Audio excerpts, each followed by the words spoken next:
Kahapon po sinagot ni VP Sara Duterte ang tanong kung handa siyang maging Pangulo sakaling magbitiw si Pangulong Marcos. Ang sabi po niya, and I quote, "There is no question about my readiness." Does the President have a message to the Vice President expressing her readiness and willingness to take his place? Handa na po siya maging Pangulo kapag po nawala or natanggal ang Pangulo sa pwesto. Tama po ba yon, Sir Ivan?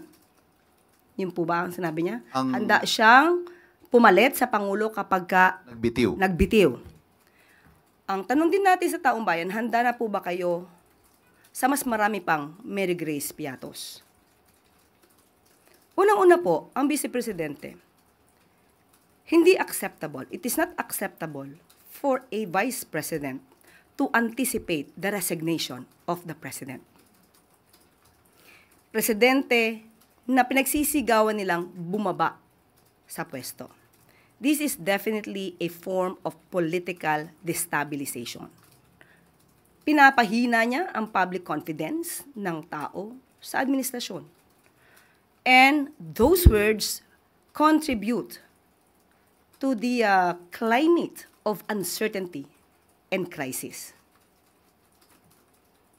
Kung handa siya, makikita po natin, nag-anticipate siya na mawawala ang Pangulo. Yan po ang balak nila. Yan po ang nasa isip nila. At yan po ang ginagawa nila ngayon. Sorry, ma'am. Ito yung mga nakalista ko sanang tanong. Aside from resignation calls, there are also talks of succession, talks of a transition council, civilian-military junta. Lahat po yan nakaangkla sa pag-question sa fitness to lead ng Pangulo. Direct question, ma'am, is the President fit to lead and is he in control? Tinatanong pa po ba yan? Of course. Nakikita natin ang trabaho ng Pangulo. Araw-araw, hindi humihinto sa pagtatrabaho. Hindi nga po nakakapagbakasyon. At hindi nakakapunta sa beach para mag-swimming. So, sino po ba talaga ang ready na maging leader ng bansa? Walang iba kundi ang Pangulong Marcos Jr.